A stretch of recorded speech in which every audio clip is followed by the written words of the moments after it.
acuden a las 6 de la tarde al cole, con lo cual lo primero es dar las gracias por vuestra asistencia. Y sabéis que no se ve 90.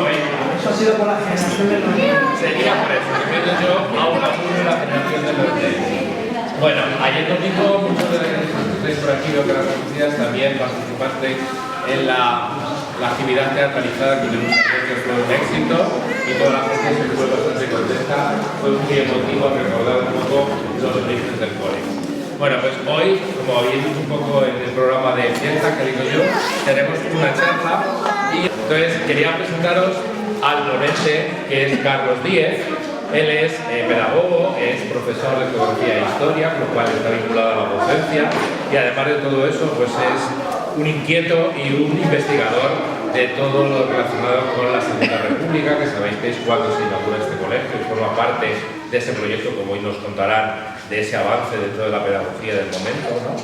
Ahora nos contarán muchas curiosidades y bueno, pues ha venido aquí de forma voluntaria y desinteresada a pasar una tarde que creo que va a ser muy agradable con todos nosotros y recordar, descubrir y meternos en ese mundo de los años 30, después con la guerra civil por medio y muchas cosas, y nos va a contar cosas de todos los coles de aquella época y luego también muchas cosas en concreto de nuestro querido nombre.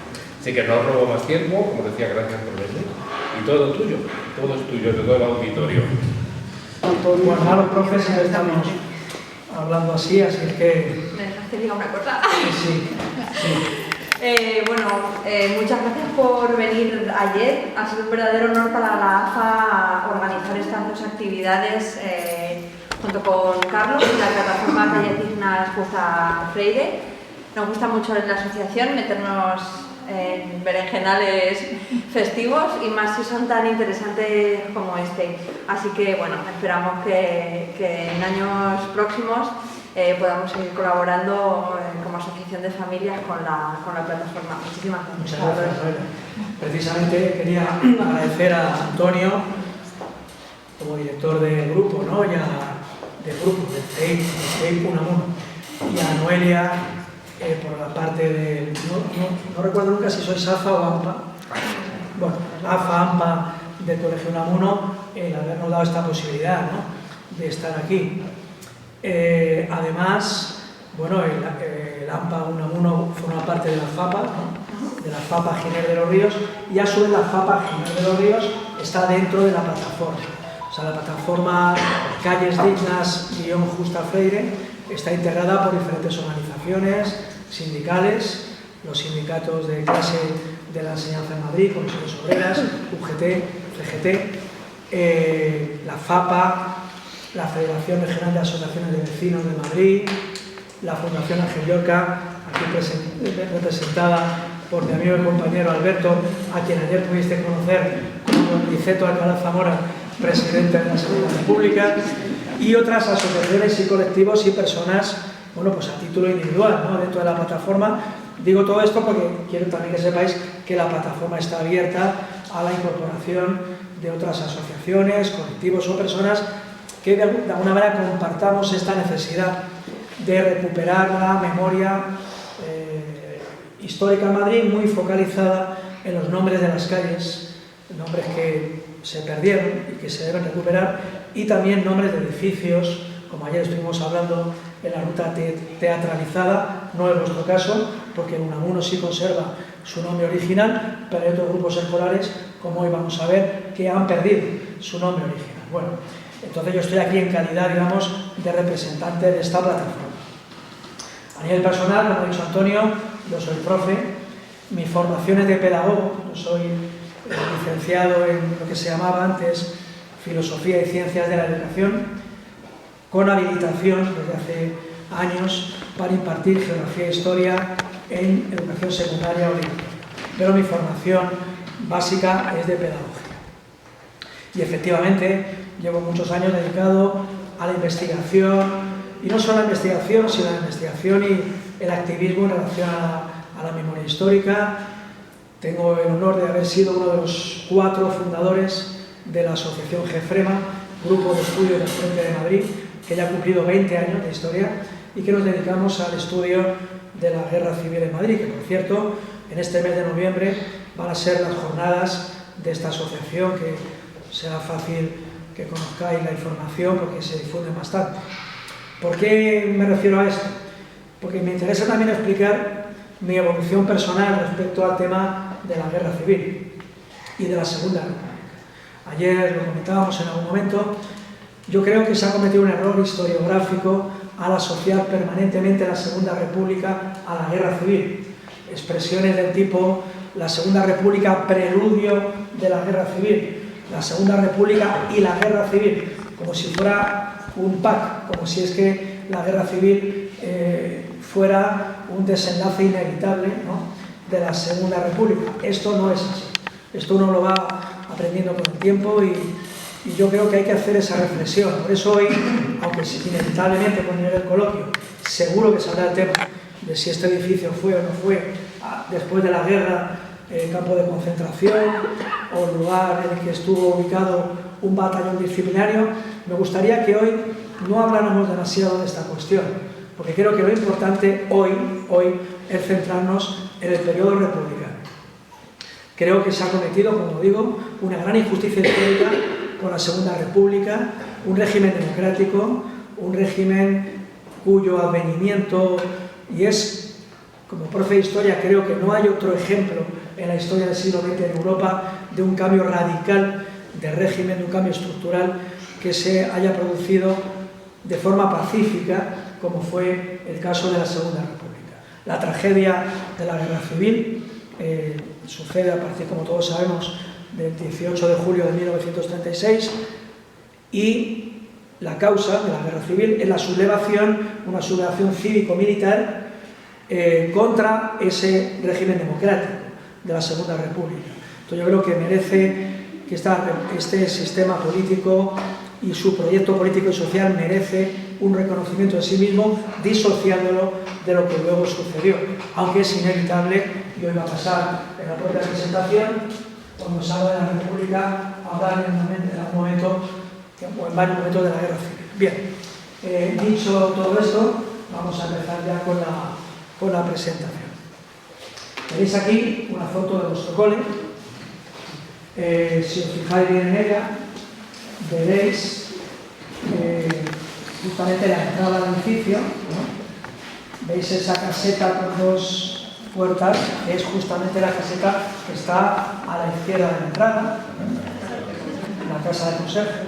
Todos los grupos escolares que se construían en aquellos años tenían la casa de conserje.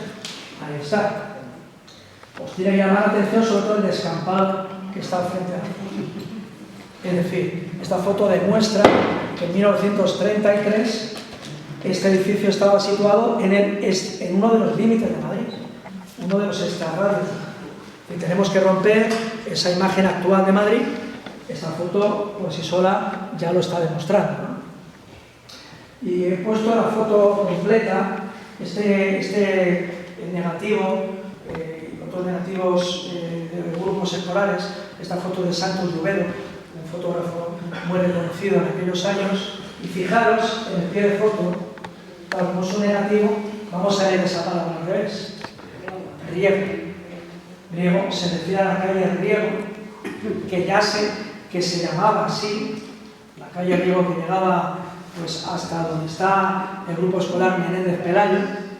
No tenía la discontinuidad que tiene ahora, era una calle continua, y llevaba ya ese nombre. Y por cierto, estamos diciendo esto, mi amigo Alberto me conoce bien, Antonio también que está por aquí, amigos, sabéis que yo practico el fechitismo histórico, que no es fetichismo.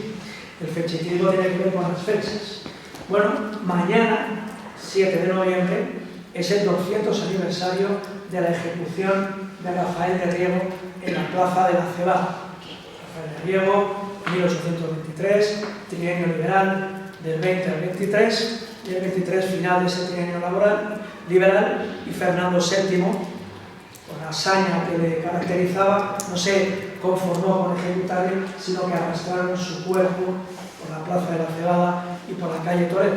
Mañana se cumplen 200 años de este aniversario, que por cierto se va a celebrar. Hay un acto, creo que es en el Ateneo, precisamente para conmemorar este aniversario.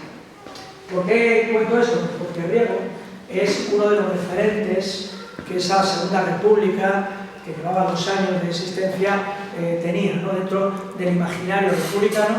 Rafael de Riego era uno de los referentes. No porque Rafael de Riego fuera republicano, que no lo fue.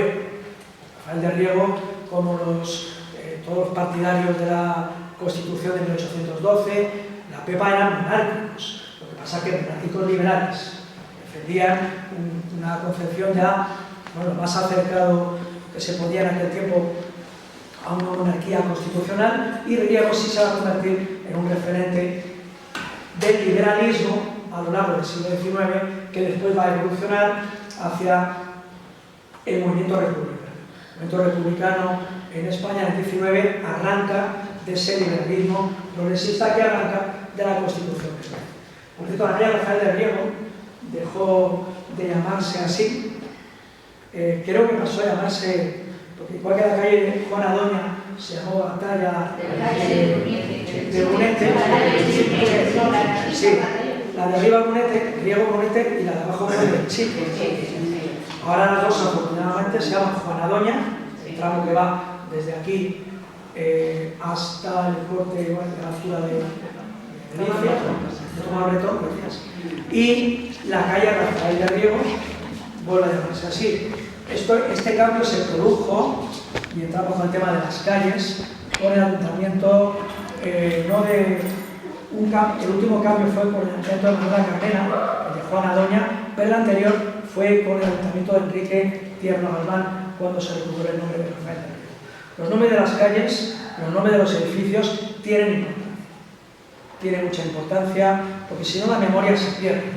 Entonces yo creo que los que creamos, seguro que los que estamos aquí compartiremos esta idea, lo que creamos en esta concepción democrática de la historia, tenemos que reivindicar los nombres y el valor simbólico que supone, ¿no? En vuestro caso está protegido el nombre Miguel. Lo que tenéis en la pantalla es el artículo 48 de la Constitución de 1931. Yo a mis alumnos, de clase de historia en cuarto de la ESO, ya nunca digo la Constitución republicana, y a lo mejor os sorprenderá. No. Yo digo la Constitución española de 1931, de la misma forma que ahora se habla de la Constitución española de 1978, y no se dice la Constitución monárquica de 1972. La Constitución del 31 es la Constitución española de 1931. Me parece importante este matiz, porque si insistimos en la Constitución republicana, en esa adjetivación, se puede llegar a pensar que es que había otra.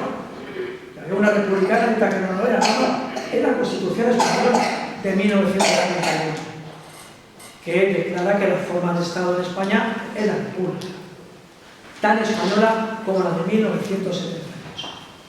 Otra cuestión que creo que es importante considerar, los que nos identificamos, yo desde luego, con la Segunda República, creo que también hemos cometido otro error histórico. Referirnos siempre al 12 y al 14 de abril como las fechas fundacionales de la Segunda República. Vamos a ver, el 12 de abril fueron las elecciones municipales convocadas por la monarquía. En estas elecciones, como sabéis, la conjunción republicano-socialista ganó en prácticamente todas las ciudades del país, y Alfonso XIII tomó la decisión no de abdicar. Alfonso XIII no abdicó, tomó la decisión de marcharse del país. Si tenéis dudas, buscar un artículo, en la prensa de la época, la carta que escribió Alfonso XIII, que la tituló Carta a los Españoles, donde explica claramente que no ha abdicado, que se marcha del país para evitar un baño de sangre, etcétera, etcétera, pero que está dispuesto a volver. 12 de abril elecciones, 14 de abril se proclama el gobierno provisional de la República, y ese gobierno convoca elecciones constituyentes para junio del 31. En esas elecciones del mes de junio se presentaron todas las formaciones políticas, incluidos los partidos monárquicos. Se presentaron con libertad de expresión y de actuación política. Si en las elecciones de junio del 31 los partidos monárquicos hubieran obtenido una mayoría, Alfonso XIII hubiera vuelto a España y ahí hubiera terminado todo. Pero es que lo que pasó en junio del 31 es que esa mayoría republicano-socialista no solamente se revalidó, sino que se amplió. Y entonces las Cortes Constituyentes de junio del 31 tienen una mayoría claramente republicana. Es muy importante insistir en esta idea, porque la legitimidad democrática de la Segunda República no deriva de las elecciones municipales. De las elecciones municipales deriva el hecho político que permite que se constituya un gobierno provisional. Pero lo que le da legitimidad democrática a la Segunda República son las elecciones de junio, unas elecciones absolutamente limpias, en las que los partidos monárquicos concurrieron y se confirmó esa mayoría republicano-socialista del 20. Esas elecciones, desde un análisis democrático, solo se les puede, yo creo que reprochar una cosa que desde luego es muy importante. ¿Cuál es? Ya hago con los profes, me callo y pregunto.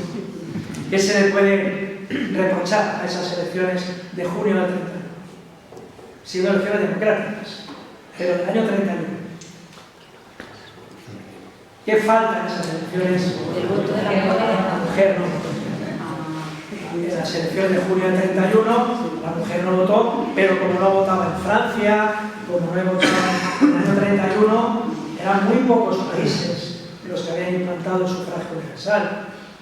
Nueva Zelanda, en Europa no recuerdo ahora, algún país ya tenía establecido el voto de la mujer, pero muy pocos países. Luego esa anomalía democrática desde nuestra perspectiva actual era la misma que había en cualquier proceso electoral en la época. Por tanto, en julio del 31 se inicia ese proceso constituyente. Un proceso constituyente que, como todos los procesos constituyentes, aquellas Cortes tenían una tarea que era redactar una constitución. Ese proceso constituyente fue apasionante.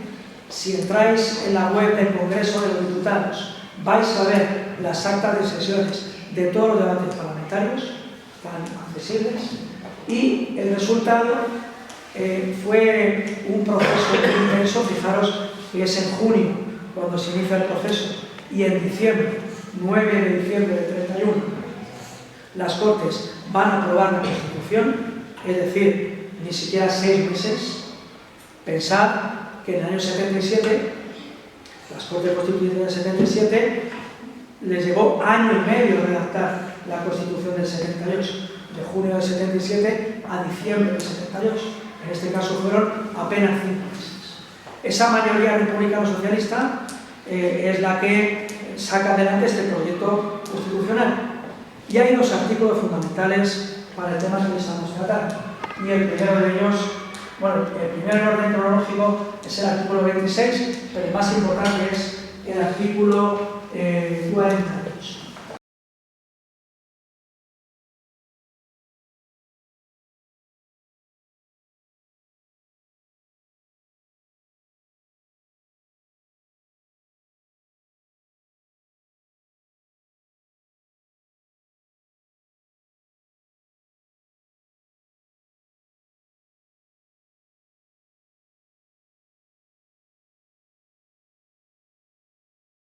La enseñanza primaria será gratuita y obligatoria. Los maestros, profesores y catedráticos de la enseñanza oficial son funcionarios públicos. La libertad de cátedra queda reconocida y garantizada.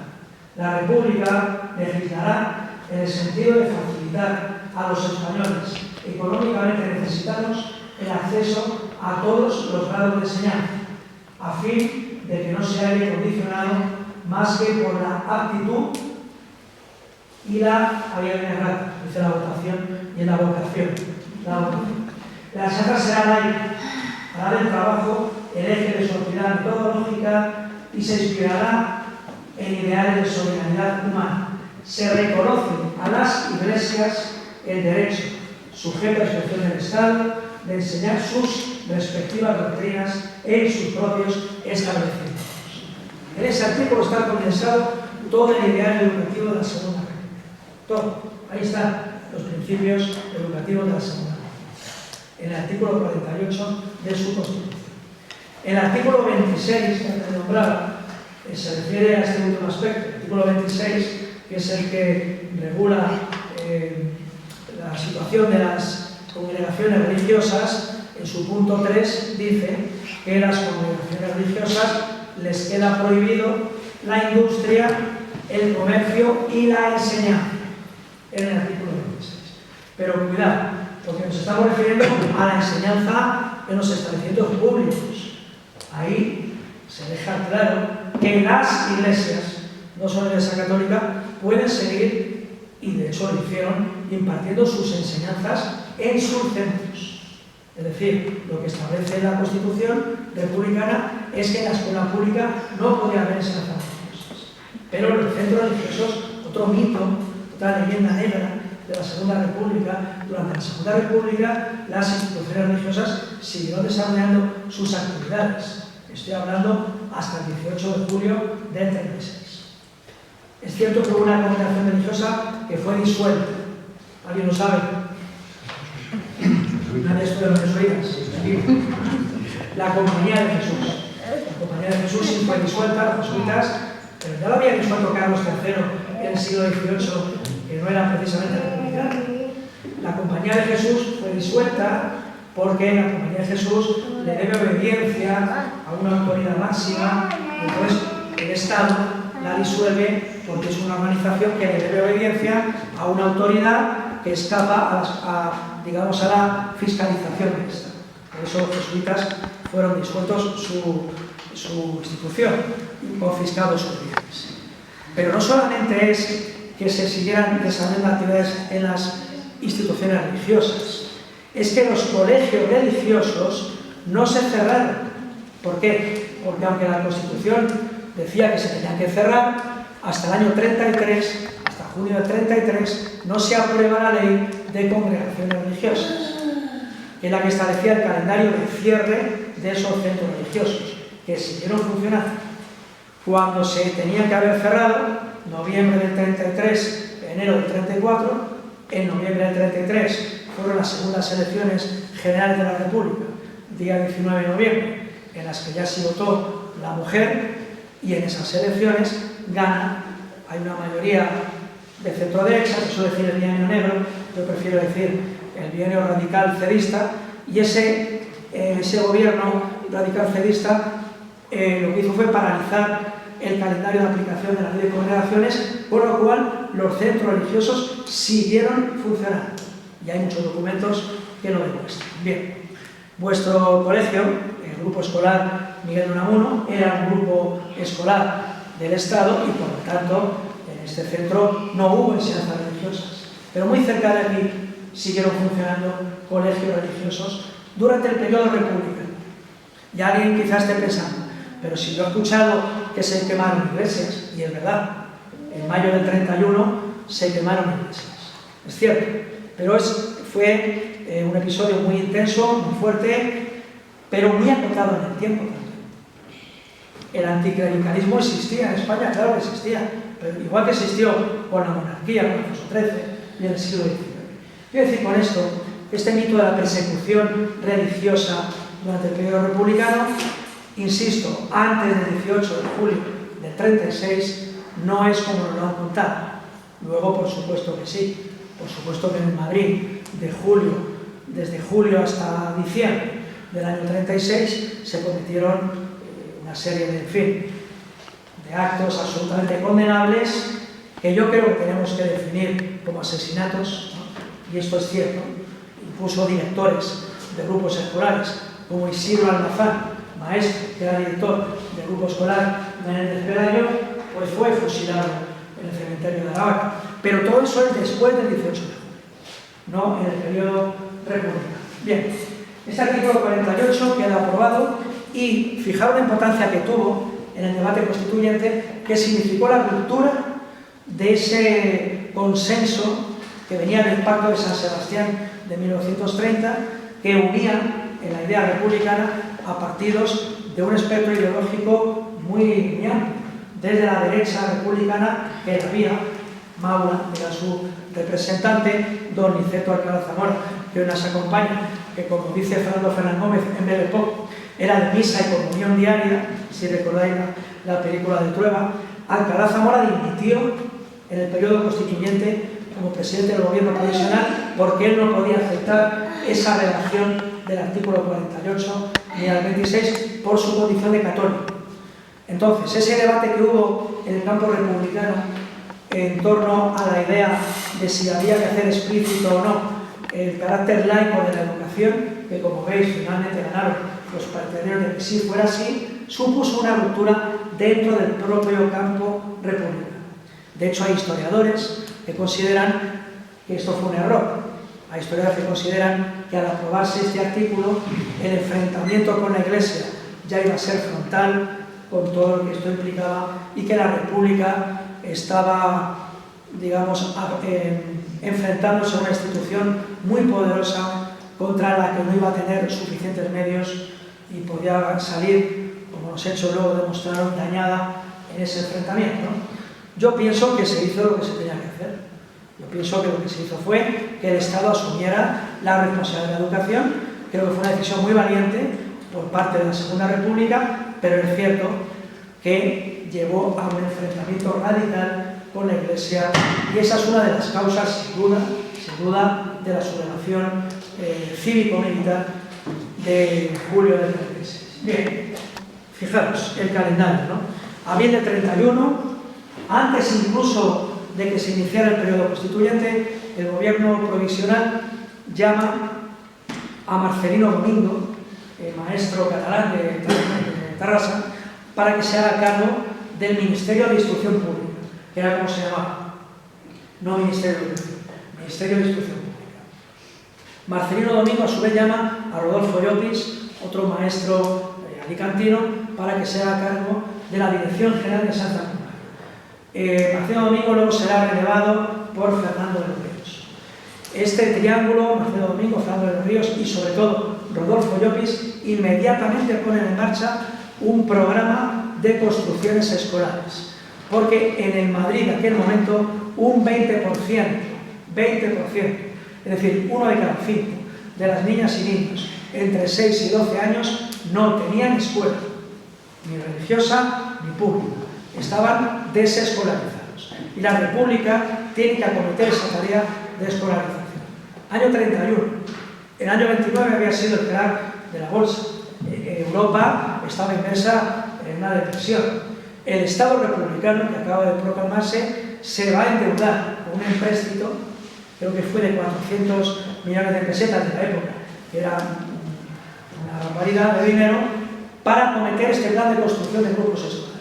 Se van a construir, se va a través de la Oficina Técnica de Construcciones Escolares, Antonio Flores, Bernardo Giner de los Ríos, que es sobrino de Francisco Giner de los Ríos, su padre era Hermenegildo Giner de los Ríos, van rápidamente a ponerse a trabajar y se hace todo el proceso de elaboración de esos proyectos, licitación, y en solamente 2 años, se van a autorizar construir e inaugurar 18 grupos escolares en Madrid, que son los que aparecen en ese artículo. 18 grupos escolares. Para que os hagáis una idea de lo que esto significa, en el periodo de la monarquía, los grupos escolares del año 22, que se aprobaron después de una presión muy fuerte por parte del Ayuntamiento de Madrid.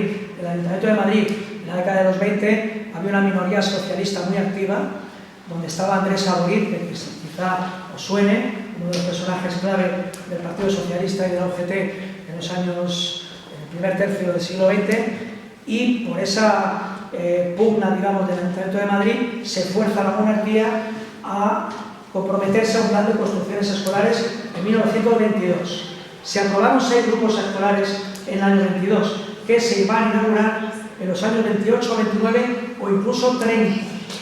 Uno de ellos es Méndez Pelayo. Méndez Pelayo es de esa generación de los grupos del 22. Pero fijaros, 6 grupos escolares que se aprueban en el 22 y no se inauguran algunos hasta el año 29, o incluso hasta el 30. Tardan 8 años. ¿Qué hay por medio entre el 23 y el 30? ¿Qué hay en esos años? la dictadura de Primo de Rivera, la dictadura de Primo. Entonces, ese programa de construcción de grupos escolares se ralentiza, no se llegan a construir, se tardan en construir, se tardan en... Y mientras tanto los niños estaban sin escuela. Llega la República y en solo 2 años va a construir el triple de grupos escolares que se construyeron en esa década. 18 frente a 6. 2 años frente a 8 años. ¿Qué es un grupo escolar? Esto hay que explicar. La República no inventa los grupos escolares.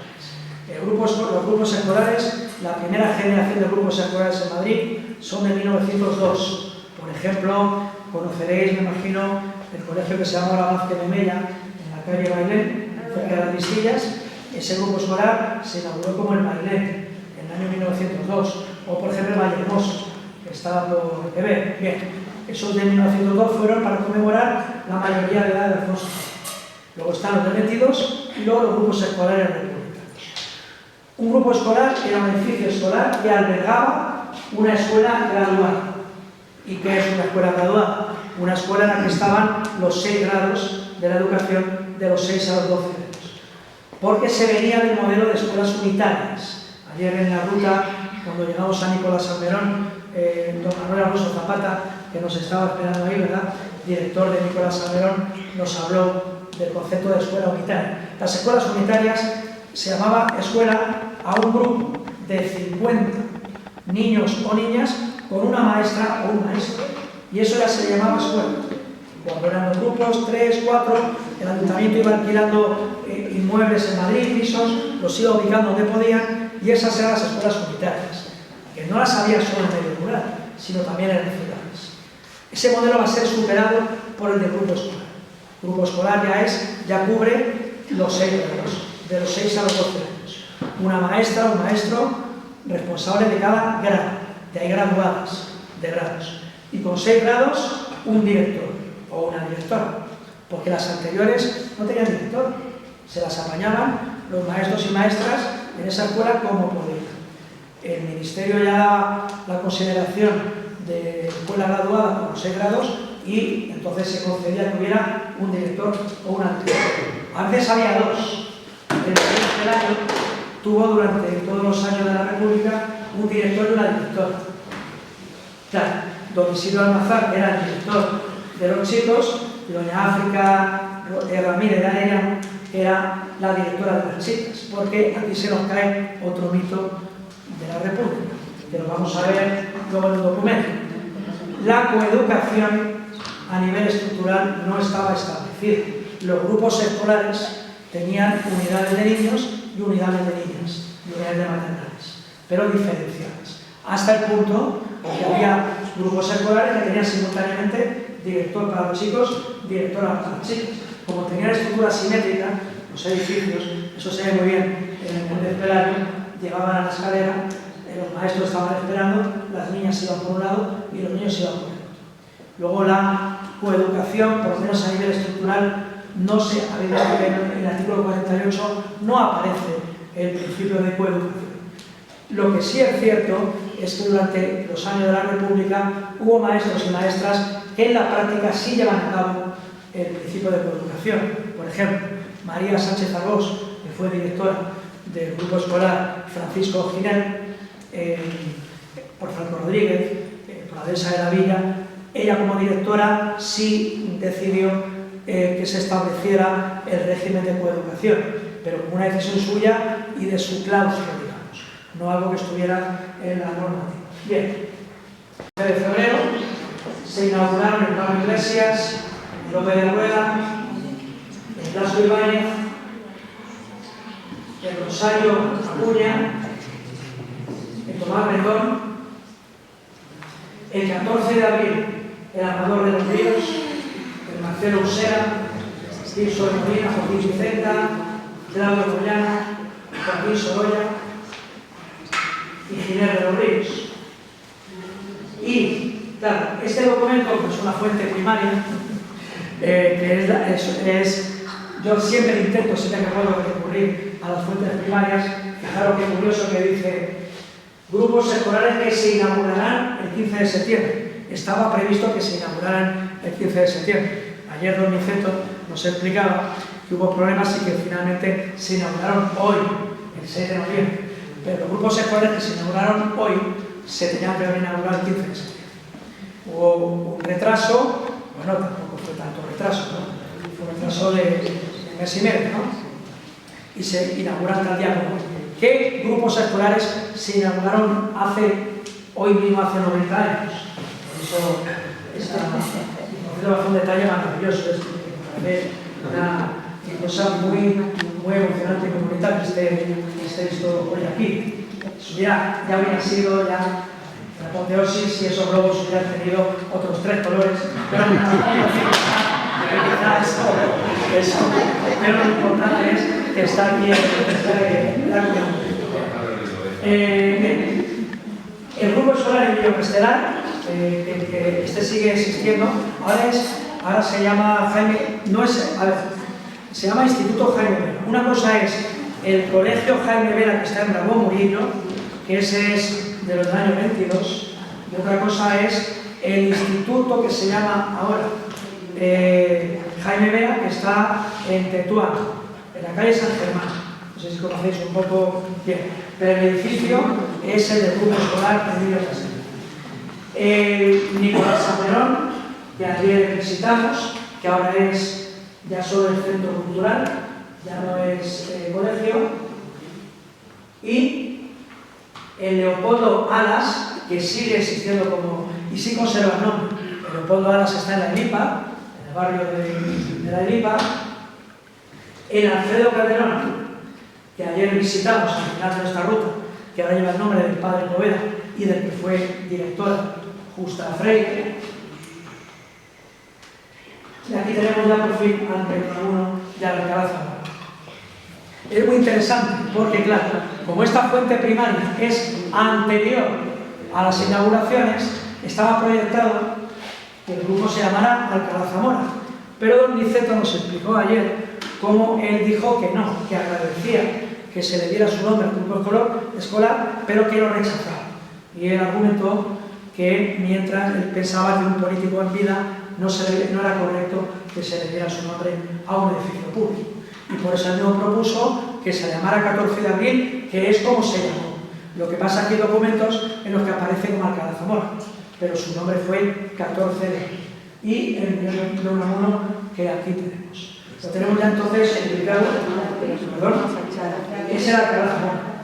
Es que como este documento es anterior a las inauguraciones y en el proyecto figurado que se iba a llamar Alcalá Zamora, allá aparece como Alcalá Zamora. Pero cuando se inauguró, don Niceto Alcalá Zamora dijo que no le parecía correcto y él era el presidente de la República. Claro, si el presidente decía que no, pues era que no. Y entonces se le dio el nombre de 14. Acabada la guerra. Sí, claro. Acabada la guerra, ni Alcalá Zamora, ni 14 de abril. José Carlos Otero, que es como se sigue llamando actualmente. La cuestión es que el ayuntamiento, la construcción de grupos escolares era cofinanciada por el Estado, el Ministerio de Instrucción Pública y el ayuntamiento. Pero claro, hacía falta disponer de suelo, que esto lo explicaba ayer don Bernardo Jiménez de los Ríos. Y el problema que había para construir grupos escolares en el centro de Madrid es que apenas había suelo. De hecho, salvo el Pablo Iglesias, que es ahora el CEIP Isabel la Católica, este edificio tan bonito, que está en Barcelona, lo situáis, ¿no? Dentro del Tribunal, Isabel la Barcelona, ese colegio que sigue funcionando, que se llama Isabel la Católica, fue el grupo escolar Pablo Iglesias. Ese es el único de esta generación que se construye en lo que en aquel momento era el centro de Madrid. El vuestro, que ahora nos parece centro, en aquel momento era periferia, ¿bien? Pero había suelo disponible y por eso se pudo construir en ese lugar. Bueno, ¿y por qué se le dio el nombre de Miguel de Unamuno? Bueno, porque Miguel de Unamuno, este documento también es de la época. En aquel momento no solamente es que fuera uno de los intelectuales, como él mismo os explicó ayer aquí, ¿verdad? En la visita que nos hizo, que fuera el hombre con el que se identificaba la República, como José Ortega y Gasset, aquella agrupación que era agrupación de intelectuales al servicio de la República, perseguido por Primo de Rivera, desterrado en Fuerteventura, etc. No, es que él mismo tenía una función institucional. Se le nombró en el año 31 presidente del Consejo de Instrucción Primaria, que era, para que nos entendamos, como lo que ahora podría ser el Consejo Escolar del Estado, la institución máxima para todo el programa legislativo de las nuevas leyes educativas que iban a crear, digamos, la arquitectura de la educación republicana. Él era el presidente del Consejo de Instrucción Primaria. Luego, no es casual que a un grupo escolar, durante la República tuvo ocasión, se le diera su nombre. No solamente porque fuera un intelectual, sino porque formaba parte de la propia estructura del Ministerio de Instrucción, ni más ni menos que el presidente del Consejo de Instrucción Primaria. De hecho, hay muchos documentos que nos informan sobre cómo se le encarga a él que él decida cómo va a ser el proceso para redactar la ley de bases de la instrucción pública. A su vez se le encarga a Lorenzo Luzuriaga, o sea que es un cargo orgánico, digamos, dentro del Ministerio de Instrucción Pública, además de que era diputado, y además de su vinculación con la ciudad de Salamanca. Pero tenemos que verle entonces no como un referente simbólico, sino como alguien que formaba parte de la propia estructura del Estado republicano. Ayer una madre, que creo que estaba hoy por aquí, le preguntó a don Miguel, ¿verdad?, si haría honor a la distinción que se le estaba dando al darle su nombre a este grupo escolar, si no traicionaría a la República. No voy a hacer spoiler, vamos a ver qué es lo que... A este documento, que yo creo que es maravilloso, el diario Ahora. Fijaros esta portada, el don Niceto, rodeado de niñas y de niños. Este Ahora es del 7 de noviembre, claro, del día siguiente, o sea, como si se hubiera publicado mañana. Y está informando de cómo fue esta crónica de inauguración de los 8 grupos escolares. No, ese es el 14 de abril. Sí, se parece mucho porque son todos de la misma cultura. Ayer estuvimos ahí, en ese patio, en el patio del actual Carlos Sotero. Por cierto, hay que decir que estuvimos gracias a la tenacidad del AFA o el AMPA, de ese grupo escolar, que es quien consiguió que les diera las llaves para que pudiéramos entrar. Allí la directora, creo que la directora no estuvo, pero al menos se autorizó que se abriera el patio y ahí mismo estuvimos ayer. Ahí podéis ver, daros cuenta del ambiente, ¿no?, tan afectivo, diría yo, ¿no? Fijaros ahí el concepto. Aquí tenéis a todas las autoridades, Pedro Rico, bien, aquí está Bernardo Jiménez de los Ríos, le tenéis aquí, don Pedro Rico está aquí, don Niceto está por aquí, y luego ya en la crónica se va describiendo las inauguraciones y efectivamente veréis grupo de Miguel Unamuno en las calles, de Alejandro Fernán y Riego, con 18 clases para 900 niños. 900 niños. Mejor dicho, 450 niños, 450 niños. Eran 8 unidades de niños, 8 unidades de niñas. Perdona, sí. ¿Ya tanto descampado alrededor? ¿Tanto niños? ¿De dónde venían? Muy buena pregunta. Venían de barriadas, a ver, además, gracias por preguntármelo, porque tengo un olvido ahí importante. Madrid en aquel momento tenía 10 distritos municipales. Este distrito era el distrito del Hospital, que debía su nombre al Hospital de San Carlos, el edificio donde está ahora la Reina Sofía y el Colegio de Médicos, en la calle Santa Isabel. Por eso se llamaba distrito del Hospital. De hecho, si pensáis en un callejón, cuando salgáis, si salís de la Reina Sofía para que Santa Isabel, a la izquierda veréis un azulejo que pone calle del Hospital. Se le llamaba, y el distrito del Hospital comprendía los barrios de Lavapiés, Atocha estaba dentro de esa barriada. Eran barriadas muy humildes. Si veis literatura de la época, las Corralas, por ejemplo, de Lavapiés, eran barrios muy humildes, de trabajadores, de trabajadoras, y ya en el extrarradio, ¿no? Por eso aparece a veces relacionado con Miravet, el grupo escolar de Unamuno, ¿no? Porque llegaban niños y niñas de barriadas en las que no había grupos escolares. En el 14 de abril, ese momento fue muy bonito, se nombró una a las 11 primeras maestras de ese grupo escolar. ¿Bien? Y en la plantilla inicial de ese grupo escolar, pues había 12 maestros, maestras para educación primaria y 8 para maternales, lo que ahora llamaríamos educación. Lo que pasa es que además hay ropero, duchas, comedor, inspección médica y aquí aparece la asociación de alumnos. Fijaros que gran avance. Biblioteca. Gracias a que este grupo escolar tuvo un director del que vamos a empezar a hablar, un maestro muy progresista que desde el principio implantó en este grupo escolar elementos muy importantes como la asociación de alumnos y como la sociedad de alumnos de la escuela, que es el precedente de las actuales AFAS. Don Pedro Rubio Gracia, maestro navarro de, no sé si es Calmarós, un pueblo de Navarra, luego lo vamos a ver, joven que se hace cargo de la dirección de este grupo. ¿Cómo era este proceso? Bueno, era un proceso de concurso-oposición, no era designaciones a dedo. Entonces, don Pedro Rubio ganó la plaza para ser director de este grupo escolar. Se presentaban maestras y maestros y eran nombrados.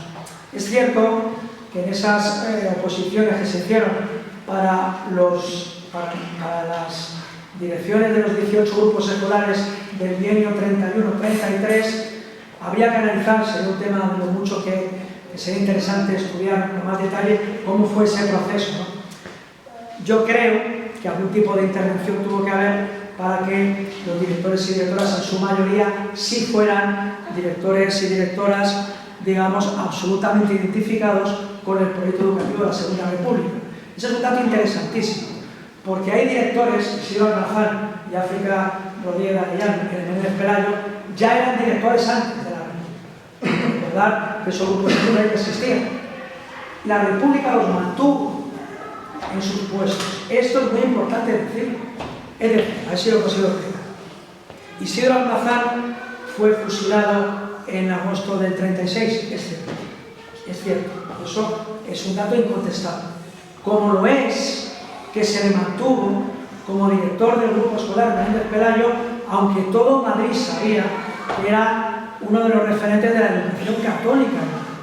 Él presidía una de las asociaciones, porque igual que estaba la CET-UGT, en la que estaba el magisterio progresista de la época, también existían las asociaciones católicas de maestros, e Isidro Almazán era quien la representaba y se le mantuvo como director de un grupo escolar.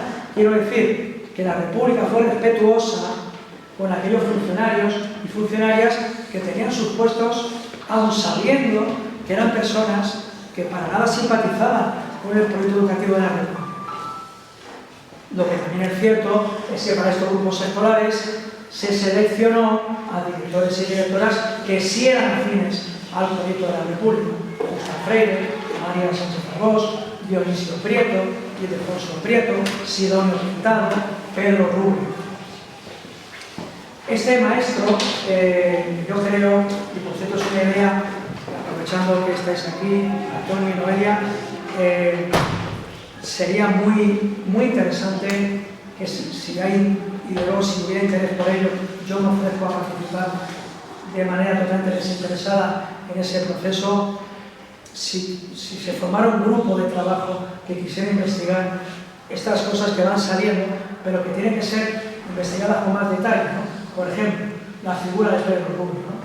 Esos maestros, llegar al mayor nivel de detalle, quiero decir, y se puede encontrar, porque hay muchísimos documentos, muchas fuentes primarias, que es cuestión simplemente de paciencia, de tiempo, de ponerse a buscar en bibliotecas, en lugares donde podamos encontrar estas informaciones.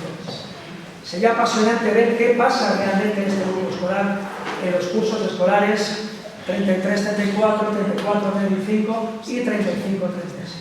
porque lo que sí sabemos es que Pedro Rubio se mantiene como director durante todo ese tiempo. Nosotros hemos buscado por ahí, que encontrábamos en el cole, claro, y hemos encontrado libros de actas, pero a partir del 39. Del 39, además tenemos el libro sobre la primera acta que habla del año de la victoria, pero es el 39. Por más que hemos buscado por ahí rincones, a ver si encontramos algo del 36. No hemos encontrado. Pues tiene que estar en algún lugar, es posible que esté. Claro, pero ¿dónde encuentras aquí en un cole como este que vamos a encontrar? Claro, habría que, pero si no libro de actas, seguro que rastreando la prensa era... Yo decir de lo que el colegio conserva, que buscando por ahí. Hay una, bueno, está la prensa diaria, pero está, por ejemplo, la revista Tiempos Nuevos, que era una revista quincenal editada con el Ayuntamiento de Madrid, dirigida por Andrés Saborit, en la que hay mucha información sobre los grupos escolares. Seguro que si nos ponemos a investigar, vamos a encontrar... Yo puedo compartir lo que he encontrado. Este documento, que solo tiene 316 páginas, Maestros de a pie y cosas de niños, que es una monografía sobre los maestros freinetianos. Conviene agregar que el maestro Pedro Rubio Gracia es el director del grupo escolar Miguel Unamuno de Madrid. Resulta imposible determinar por ahora si dicho maestro guarda alguna relación con la educación Freinet. Lo que sí puede decirse es que en el proceso de depuración seguido a Rubio se le acusa por haber fundado en el grupo Unamuno la Sociedad de Amigos de esa escuela de marcado matiz izquierdista. El asunto es muy contradictorio y puede seguirse en el expediente de depuración del propio Rubio en AGA, Archivo General de la Administración, que está en Magallanes. Y luego nos sigue hablando de bien. Yo en otros documentos sí he encontrado que efectivamente este maestro sí participó en el movimiento freinetiano. Muy rápidamente, Freinet, maestro rural francés, que es introducido en España por Sidonio Pintado y otros maestros, y que se inventó, digamos, una metodología muy moderna en aquel momento, que era la de la imprenta escolar, que consistía básicamente en que las escuelas hubieran una imprenta escolar y que a partir de esa imprenta las niñas y los niños organizaran un periódico escolar. Es decir, lo que ahora llamaríamos trabajar por proyectos, trabajo cooperativo, ya se hacía entonces. Sidonio Pintado lo introduce él y otros maestros, y por lo que yo he leído, yo creo que sí podemos afirmar que en este grupo escolar se practicó la imprenta escolar y la pedagogía de Freinet, pero sería muy interesante desarrollar esa línea de investigación y estoy seguro que encontraríamos resultados. Bien, con lo cual sí podéis estar orgullosos de saber que estáis en un grupo escolar que en los años 30, gracias a este maestro-director y a los maestros y maestras que con él trabajaban, fue un grupo escolar en el que se practicó esta pedagogía, digamos, tan innovadora.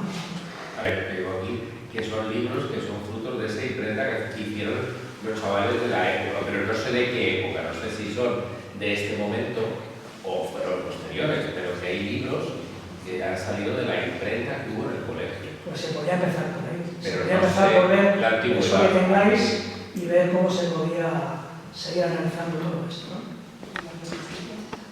Y aquí llegamos al spoiler que antes os anunciaba. Este documento ya sí es del periodo de guerra. El mono azul es una, lo explica abajo, no es una revista, es una hoja voladera, la denominaban sus autores, y fijaros, Unamuno junto a la reacción. Esto está publicado, como sabréis, julio del 36, don Miguel de Unamuno en Salamanca, si habéis visto la película Mientras dure la guerra de Amenábar, aunque yo aconsejo más ver un documental, que es Palabras para un fin del mundo, un documental que creo que es mucho más riguroso de la película, documental muy inquietante, por cierto, no os cuento porque es inquietante para que lo veáis, pero después de verlo, como se suele decir, blanco y en botella, sobre la causa real de la muerte de Miguel de Unamuno el 31 de diciembre del 36. Que lo hayan visto, me imagino que era por donde voy, ¿no? Bien, el año 36, cuando se conoce la traición, porque efectivamente don Miguel sí traicionó a los hijos. Don Miguel de Unamuno se pone del lado de la superación. evacuación inequívocamente.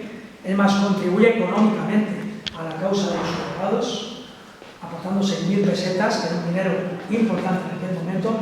Estoy hablando de julio y agosto del 36. Lo que también es cierto es que luego, el 12 de octubre del 36, ocurre el incidente que todos conocemos, de Unamuno, Millán Astray, etc. Pero en julio del 36, don Miguel de Unamuno, que había tenido toda esa significación republicana, traicionó a la República. Cuando se conoce esa traición, en el Madrid que está ya en guerra, lógicamente se exige que este grupo escolar deje de llevar su nombre. Director de Llanes. Esto me llevó tiempo entenderlo. Este documento es la Gaceta del 31 de agosto del 36. La Gaceta de Madrid era el boletín oficial del Estado de aquel momento. Un documento en guerra. En ese documento del 31 de agosto aparece la ratificación de los directores de grupos escolares que lo siguen siendo. Y entre ellos aparece don Pedro Rubio Gracia, que aparece como director de Jean Jaurès. No me volvía loco, decía, ¿este grupo escolar de dónde ha salido? Pero me di cuenta que Unamuno no aparecía, hasta que encontré que la explicación es que en el periodo de julio-agosto se le cambia el nombre a este grupo escolar y se le da el de Jean Jaurès. Luego, es cierto que este grupo escolar perdió su nombre en ese momento. Este documento es valiosísimo porque ahí aparecen a continuación los nombres de directores interinos. ¿Por qué? Porque, por ejemplo, el Menéndez Pelayo, donde Isidro Almazán, obviamente, el 31 de agosto ya no podía dirigir ningún colegio. ¿Claro? Y doña África Ramírez de Arellano se había pasado a la zona sublevada. Y entonces aparece un nuevo director a cargo del Menéndez Pelayo. Es decir, aparecen los ratificados y los interinos. Los interinos son los que sustituyen a los que ya no pueden ser directores. Entre ellos, Manuel Alonso Zapata, que había sido fusilado en Ávila. Entonces, este documento nos permite ver otra cosa, que es qué directores eran considerados leales. Y Pedro Rubio Gracia, sin duda, lo era. Lo que pasa es que ya no aparece en Unamuno, pero sí aparece en Unamuno con su nuevo nombre, Jean Jaurès. Esa gaceta se aprueba el 31 de agosto y el ¿por qué? Porque la intención del Ministerio de Instrucción Pública y del Ayuntamiento era que los grupos escolares empezaran a funcionar en septiembre del 36, a pesar de que la guerra había comenzado.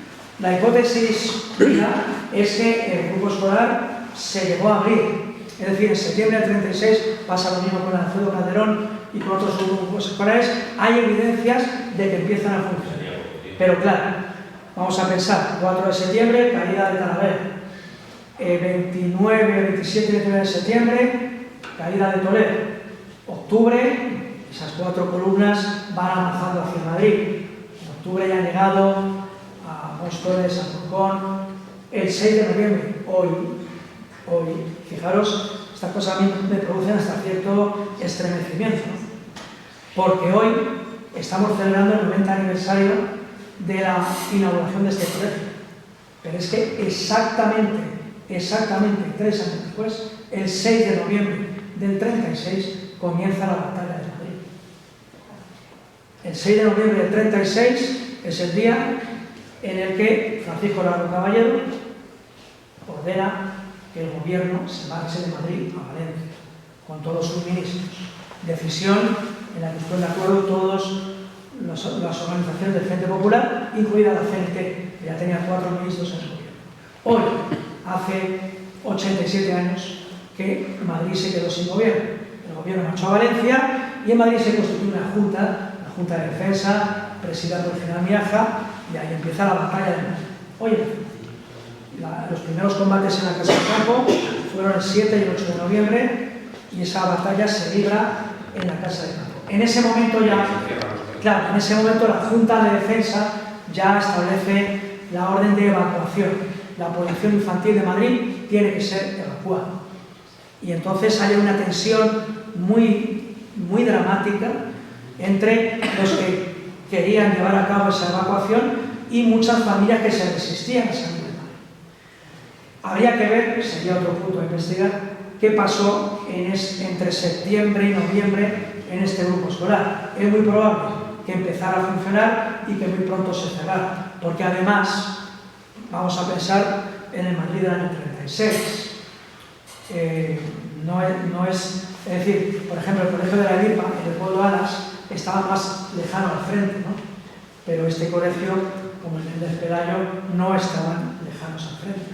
Desde el Cerro de los Ángeles, las baterías sublevadas, franquistas, nacionales, cada uno que llame como quiera, disparaban sus piezas sobre el este de Madrid.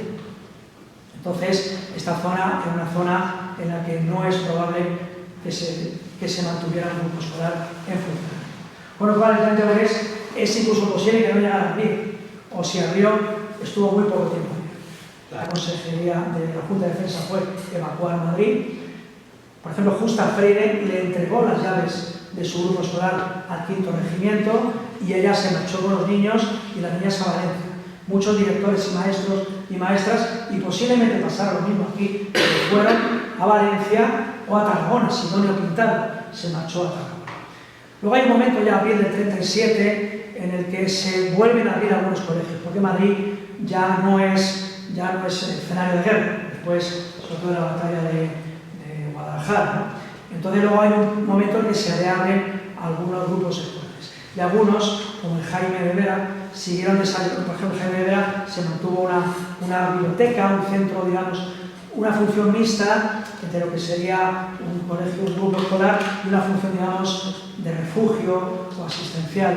Es todo muy complejo y cada lugar tiene su historia distinta, ¿no? Sería interesante ver qué fue lo que pasó. Pero yo decía al principio que no quería hablar mucho de la guerra. Yo creo que lo que tenemos que pensar es que en esos 3 años, en este grupo escolar, se practicó esa pedagogía republicana, se practicó esa metodología alegre, didáctica, experimental, otra manera de enseñar, otra manera de aprender, y eso yo creo que es lo que tenemos que poner más en valor en un día como hoy, ¿no? Luego vino todo lo que vino, pero creo que hay que poner en valor esos 3 años de educación republicana. Por esto yo que venía a investigar todo lo demás, ¿no? Que teníamos previsto, pero yo estoy aquí encantado para estar el tiempo que queráis. Ya podemos, si queréis, en fin, a partir de preguntas.